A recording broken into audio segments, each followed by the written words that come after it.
এই পরিবারতন্ত্র কি ভাঙবে? এই পরিবারতন্ত্র ভেঙে নতুন কোনো সমীকরণ হবে মানিকতলা বিধানসভা কেন্দ্রে? 26-এর এই হাই ভোল্টেজ নির্বাচনে চতুর্মুখী লড়াই হবে, যেখানে তৃণমূল কংগ্রেস, বিজেপি, কংগ্রেস এবং সর্বোপরি বামেদের জোট।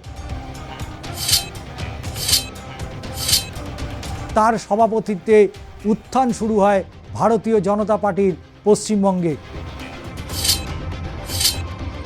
কোনোভাবেই এই আসন বিজেপিতে যাবে না, অর্থাৎ মানিকতলার রং যে সবুজ ছিল সবুজই থাকবে।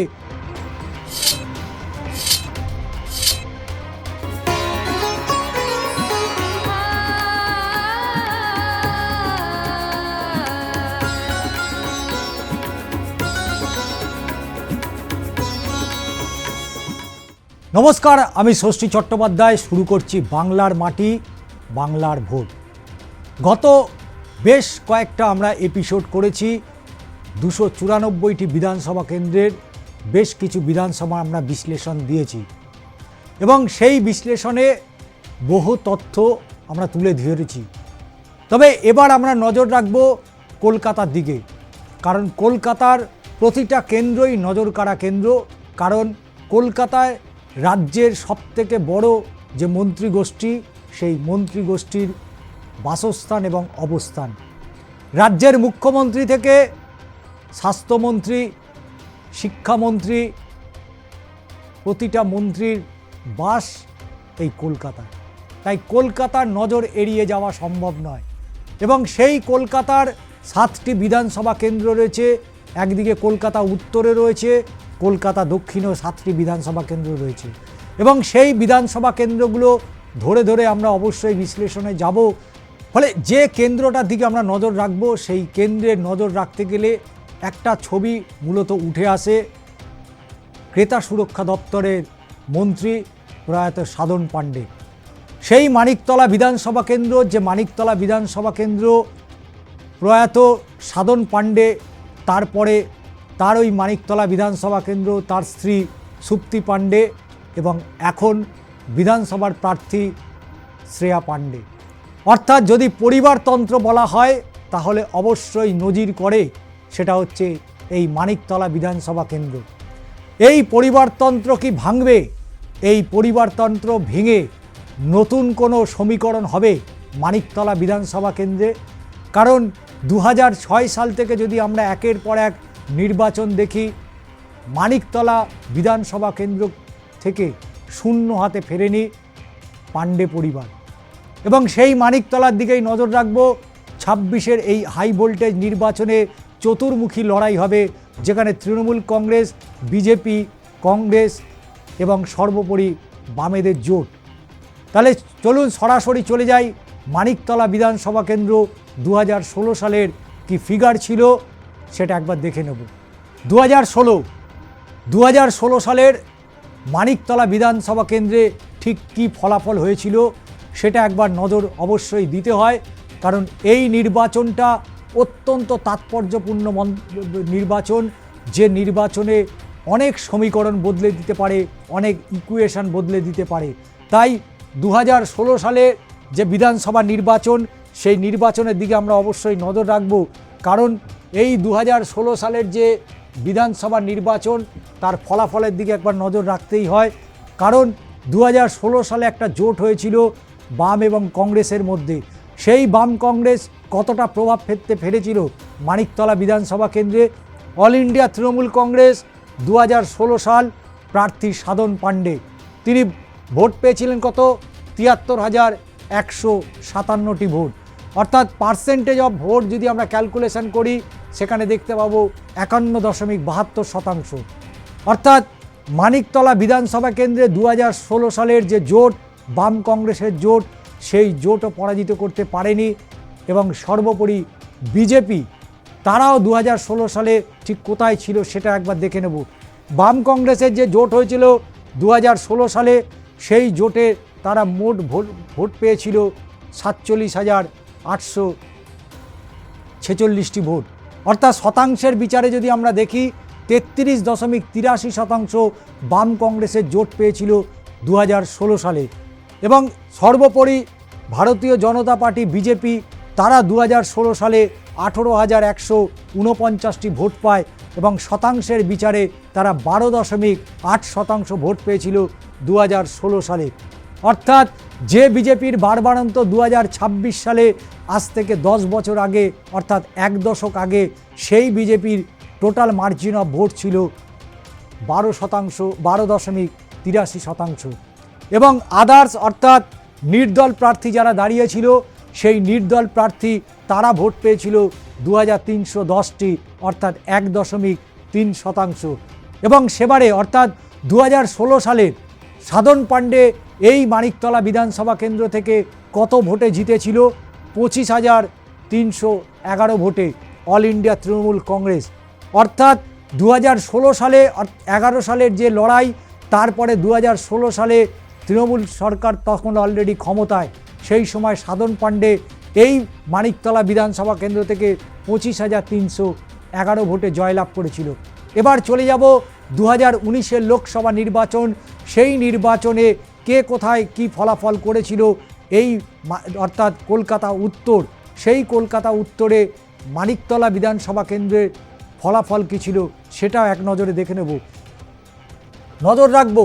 অর্থাৎ 2019-এর যে লোকসভা নির্বাচন, সেই নির্বাচনে কোথায় দাঁড়িয়েছিল শাসক দল তৃণমূল কংগ্রেস, বাম এবং কংগ্রেস এবং সর্বোপরি বিজেপি, তারা ঠিক কোথায় কোথায় দাঁড়িয়েছিল।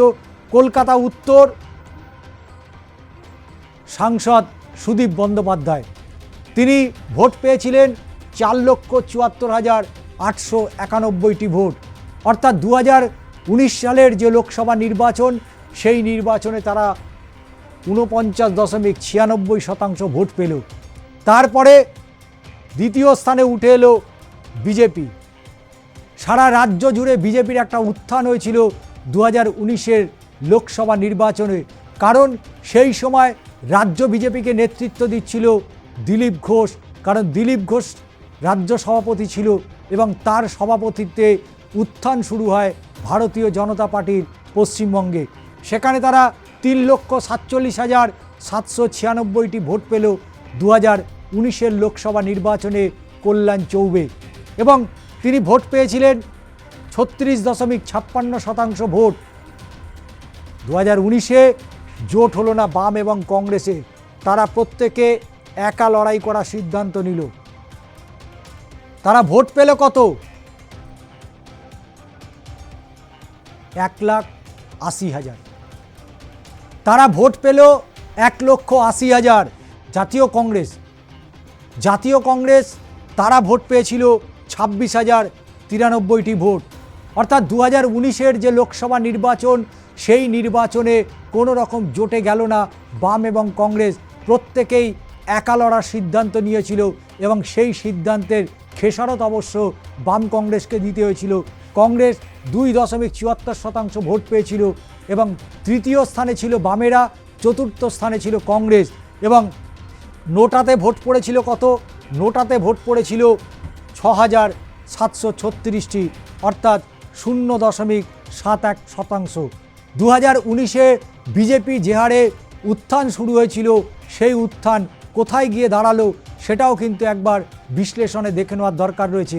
আমরা নজর রাখব 2021-এর বিধানসভা নির্বাচন, যে নির্বাচনে রাজ্য জুড়ে একটা হাওয়া উঠেছিল, গেল রব উঠেছিল, এই বুঝি তৃণমূল কংগ্রেস তারা চলে যাবে রাজ্য থেকে এবং রাজ্যে ক্ষমতায় আসবে গেরুয়া অর্থাৎ বিজেপি। তাই 2021-এর যে বিধানসভা নির্বাচন, সেটা তো অবশ্যই একবার নজর রাখতে হয়। সেই সময় 2021-এর নির্বাচন, সেখানেও কিন্তু প্রার্থী প্রায় একই ছিল। লোকসভাতে যারা প্রার্থী ছিল অর্থাৎ বিশেষ করে ভারতীয় জনতা পার্টির, কিন্তু বিধানসভাতে প্রার্থী চেঞ্জ হয়ে গেল। 2021-এর বিধানসভা নির্বাচনে এই মানিকতলা কেন্দ্রে প্রার্থী তৃণমূল কংগ্রেসের সাধন পাণ্ডে এবং তার পাশাপাশি বিজেপির প্রার্থী ছিল কল্যাণ চৌবে। আমরা অল ইন্ডিয়া তৃণমূল কংগ্রেস 2021-এর এই হাই ভোল্টেজ নির্বাচন, যেখানে একটা হাড্ডাহাড্ডি লড়াই ছিল রাজ্য জুড়ে, সেখানে সাধন পাণ্ডে পেল 67,577টি ভোট, অর্থাৎ প্রায় 50.82% ভোট পেয়েছে। অর্থাৎ যা ভোটার তার 50%-এর ওপরে ভোট পেয়েছিল সাধন পাণ্ডে। এবং ভারতীয় জনতা পার্টি যারা পরিবর্তনের ডাক দিয়েছিল, যারা চেয়েছিল রাজ্যের পরিবর্তন হোক এবং রাজ্যের পরিবর্তনের ডঙ্কা বাজিয়ে তারা ভোট ময়দানে নেমেছিল, তারা দ্বিতীয় স্থানে উঠে এলো। অর্থাৎ 47,339টি ভোট পেয়েছিল ভারতীয় জনতা পার্টি। এই জনতা পার্টির যিনি প্রার্থী ছিলেন কল্যাণ চৌবে, তিনি কলকাতা হাইকোর্টে মামলা পর্যন্ত করেছিলেন, কারণ তার মনে হয়েছে গণনায় ব্যাপক মার্জিনে কারচুপি করা হয়েছে, ভোটের দিনকেও কারচুপি করা হয়েছে। যদিও সেই মামলার পরে প্রত্যাহার করে নিতে হয়েছিল কল্যাণ চৌবেকে। তিনি 35.60% ভোট পেয়েছিল মানিকতলা বিধানসভা কেন্দ্রে। আবার 2021-এর বিধানসভা নির্বাচনে বাম কংগ্রেস বলল না, জোট ছাড়া তাদের কোনো রাস্তা খোলা নেই, তাই জোটের পথেই যেতে হবে। অর্থাৎ একদিকে যখন কংগ্রেস এবং সিপিএমের লড়াই চলছিল এবং রক্তাক্ত হচ্ছিল বাংলার রাজনীতি, সেই সময় 98 সালে তৃণমূল কংগ্রেসের জন্ম দেয় মমতা বন্দ্যোপাধ্যায়। অর্থাৎ মমতা বন্দ্যোপাধ্যায়ের এই তৃণমূল কংগ্রেস মূলত কংগ্রেস ভেঙেই তৈরি হয়েছিল, সেটা সকলেই জানেন। তবে সেই কংগ্রেস এবং সিপিএমের যে লড়াই, সেই লড়াইকে তারা দূরে সরিয়ে বন্ধুত্বপূর্ণ আবারও তারা নির্বাচনে গেল 2021-এ। তারা বাম কংগ্রেস জোট তারা কত পেল না, 13,513টি ভোট পেল 2021-এর মানিকতলা বিধানসভা কেন্দ্রে এবং 10.16% ভোট পেয়েছিল 2021-এ বাম এবং কংগ্রেস। নোটায় ভোট পড়ল কত না, টোটাল যদি আমরা দেখি পার্সেন্টেজ অফ ভোট, অর্থাৎ নোটাতে মানুষ ভোট দিয়েছিল 1,420টি, অর্থাৎ 1.07% মানিকতলা বিধানসভা কেন্দ্রে নোটায় ভোট পড়েছিল। এবং অবশ্যই যাব 2024-এ, কারণ এই 21 থেকে 24-এর মাঝে প্রয়াত হলেন রাজ্যের ক্রেতা সুরক্ষা দপ্তরের মন্ত্রী সাধন পাণ্ডে এবং তার প্রয়াণে এই মানিকতলা বিধানসভা কেন্দ্রে আবারও উপনির্বাচন হলো। উপনির্বাচনে সাধন পাণ্ডের স্ত্রী সুপ্তি পাণ্ডে তিনি প্রার্থী হলেন এবং উপনির্বাচনে আবারও একটা লড়াই দেখল মানিকতলার বাসিন্দারা। তারা 2024-এর বিধানসভা উপনির্বাচন এবং সেই উপনির্বাচনে মানিকতলা বিধানসভা কেন্দ্র, যেখানে সাধন পাণ্ডের স্ত্রী সুপ্তি পাণ্ডে তিনি প্রতিদ্বন্দ্বিতা করলেন। অল ইন্ডিয়া তৃণমূল কংগ্রেসের সুপ্তি পাণ্ডে ভোট পেলে কত, 83,110। অর্থাৎ সাধন পাণ্ডে 2021-এর বিধানসভা নির্বাচনে যেখানে প্রায় 67,000 ভোট পেয়েছিল, সেখানে উপনির্বাচনে সুপ্তি পাণ্ডে ভোট পেল 83,110, অর্থাৎ 71.65%। অর্থাৎ সাধন পাণ্ডে প্রায় 50%-এর ওপরে ভোট পেয়েছিল, কিন্তু সুপ্তি পাণ্ডে 71.65% ভোট পেল এই মানিকতলা বিধানসভার উপনির্বাচনে। বিজেপি, ভারতীয় জনতা পার্টি, তারা এই উপনির্বাচনে একেবারে তলানিতে নেমে গেল। অর্থাৎ 20,798টি ভোট পেল এই মানিকতলার উপনির্বাচনে। অর্থাৎ 17.93% ভোট পেল মানিকতলা বিধানসভা কেন্দ্রে। আর এবং 26-এর যে লড়াই হবে, সেই 26-এর লড়াই প্রার্থী সম্পূর্ণ চেঞ্জ, সেটাও নজর রাখবো। তবে এই 2024-এর উপনির্বাচনেও বাম কংগ্রেসের জোটটা কিন্তু তারা বজায় রাখলো এবং সেই জোট তারা ভোট পেলে কত, 9,502। অর্থাৎ 9,502 ভোট পেয়েছিল বাম কংগ্রেসের জোট এই মানিকতলায় এবং 8.9% ভোট পেল বাম কংগ্রেসের জোট। এবং যদিও 26-এর বিধানসভা নির্বাচনে বাম কংগ্রেস তারা একা লড়ার সিদ্ধান্ত নিয়েছে। নোটায় ভোট পড়েছিল কত, নোটায় ভোট পড়েছিল 1,003টে ভোট, অর্থাৎ 0.88% ভোট পড়েছিল নোটায়। সুপ্তি পাণ্ডে কত ভোটে জিতল, সুপ্তি পাণ্ডে জিতল হচ্ছে 62,312 ভোটে জয়লাভ করল এই মানিকতলা বিধানসভা কেন্দ্রে। এবং এই মানিকতলা বিধানসভা কেন্দ্রের 21 এবং 24-এর দুটো বিধানসভা নির্বাচন হলো। দুটো নির্বাচনে কিন্তু তৃণমূল কংগ্রেস তারা তাদের মার্জিন অফ ভোট যেমন ধরে রাখতে পারলো, বরং উপনির্বাচনে বেশ খানিকটা ভোট বাড়িয়ে নিয়েছিল সুপ্তি পাণ্ডে। কিন্তু 2026-এর নির্বাচন, সেটা কোন পথে যাবে মানিকতলা, সেটাও আমরা অবশ্যই দেখব। এবার আমরা নজর রাখবো 2024-এর লোকসভা নির্বাচনের দিকে। যে কথাটা বলছিলাম, 2021-এর বিধানসভা নির্বাচন, 24-এ উপনির্বাচন। মানিকতলা বিধানসভা কেন্দ্র অবশ্যই নজর কাটছিল, কিন্তু সেই সঙ্গে 2024-এ উত্তর কলকাতার ফলাফলের সাথে মানিকতলা কেন্দ্র কিন্তু জড়িয়ে রয়েছে। তাই 2024-এর লোকসভা নির্বাচনে সুদীপ বন্দ্যোপাধ্যায় উত্তর কলকাতা থেকে তৃতীয়বারের জন্য সাংসদ হলো এবং অল ইন্ডিয়া তৃণমূল কংগ্রেস সুদীপ বন্দ্যোপাধ্যায় তিনি ভোট পেলেন 4,54,696টি ভোট, অর্থাৎ শতাংশে প্রায় 47.44% ভোট পেল সুদীপ বন্দ্যোপাধ্যায় উত্তর কলকাতা থেকে। এবং বলে রাখা ভালো, এই মানিকতলা বিধানসভা কেন্দ্র থেকে সবথেকে বড় লিড দিয়েছিল সুদীপ বন্দ্যোপাধ্যায়। এবং তারপরেই ভারতীয় জনতা পার্টি তারা 2024-এর লোকসভা নির্বাচনে 3,62,136টি ভোট পেল, অর্থাৎ এই নির্বাচনে তাপস রায়, যিনি তৃণমূল কংগ্রেস ছেড়ে বিজেপিতে যোগদান করলেন এবং উত্তর কলকাতা থেকে তিনি হলেন প্রার্থী বিজেপির হয়ে। এবং তাপস রায়ের সাথে সুদীপ বন্দ্যোপাধ্যায়ের একটা হাড্ডাহাড্ডি লড়াই হয়েছিল, যে লড়াইতে তাপস রায় 3,62,136টি ভোট পেয়েছিল, অর্থাৎ 37.78% ভোট পেয়েছিল উত্তর কলকাতা থেকে তাপস রায়। সেই সময় বাম কংগ্রেস আবারও জোট করলো 2024-এর লোকসভা নির্বাচনে, অর্থাৎ মাঝে একটা নির্বাচন তারা একেবারে জোটে গেল না, তারা একা লড়ার সিদ্ধান্ত নিয়েছিল, কিন্তু তাদের ফলাফল এতটাই খারাপ হয়েছে তারা আবার বাধ্য হয়ে জোটের পথই বেছে নিয়েছিল। এবং 2024-এর লোকসভা নির্বাচনে বাম কংগ্রেস জোট করলো এবং সেখানে কংগ্রেসের হয়ে অর্থাৎ জোটের হয়ে প্রতিনিধিত্ব করলেন প্রদীপ ভট্টাচার্য। অর্থাৎ উত্তর কলকাতা শুধু নয়, প্রদেশ কংগ্রেসের দীর্ঘদিনের সক্রিয় কর্মী শুধু নয়, প্রবীণ রাজনৈতিক ব্যক্তিত্ব প্রদীপ ভট্টাচার্য, তিনি জোট করে তিনি ভোট পেলেন 1,14,982টি ভোট। অর্থাৎ উত্তর কলকাতা 2024-এর যে লোকসভা নির্বাচন, সেই নির্বাচনে হাড্ডাহাড্ডি লড়াই হয়েছিল এবং যে তিনজন প্রতিনিধিত্ব করছিলেন প্রত্যেকেই রাজনীতির পোড় খাওয়া ব্যক্তিত্ব, সুদীপ বন্দ্যোপাধ্যায়, তাপস রায় এবং সর্বোপরি প্রদীপ ভট্টাচার্য। এবং নোটায় সে বছর ভোট পড়েছিল কত, অর্থাৎ 2024-এ নোটায় ভোট পড়ল 10,044টি, অর্থাৎ 1.05% ভোট পড়ল এই উত্তর কলকাতায়।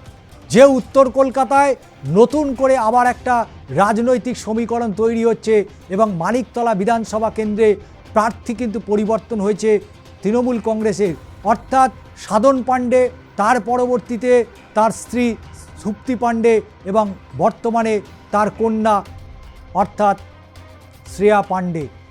উত্তর কলকাতার প্রার্থী অর্থাৎ যিনি ছিলেন তাপস রায়, সেই উত্তর কলকাতার প্রার্থী এবার মানিকতলা বিধানসভা কেন্দ্রের বিজেপির প্রার্থী হয়েছেন।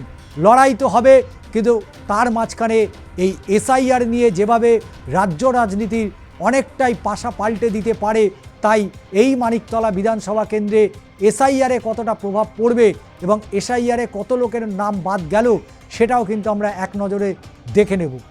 অর্থাৎ 2024-এ যে উপনির্বাচন হয়েছিল, যে উপনির্বাচনে এই মানিকতলা কেন্দ্রেও কিন্তু একটা হাড্ডাহাড্ডি লড়াই হয়েছিল।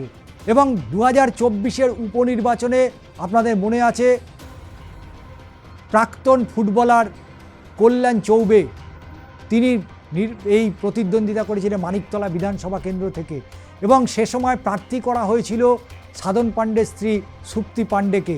তিনি যে ভোটে জয়লাভ করলেন, কত ভোটে জয়লাভ করলেন সেটা তো অবশ্যই দেখতে হয়, কারণ এই এসআইআরের মধ্যে মানিকতলা বিধানসভা কেন্দ্রে বহু ভোটারের নাম বাদ চলে গিয়েছে। এবং সুপ্তি পাণ্ডে উপনির্বাচনে কত ভোট পেলেন, 62,312টি ভোট। অর্থাৎ এই মানিকতলা বিধানসভা কেন্দ্র তো নজর থাকছেই, কারণ এবারের লড়াইটা কিন্তু অন্য মাত্রা পেতে চলেছে মানিকতলা বিধানসভা কেন্দ্রে। এবং এসআইআর হয়েছিল, সেই এসআইআর 4 নভেম্বর থেকে এসআইআর শুরু হলো।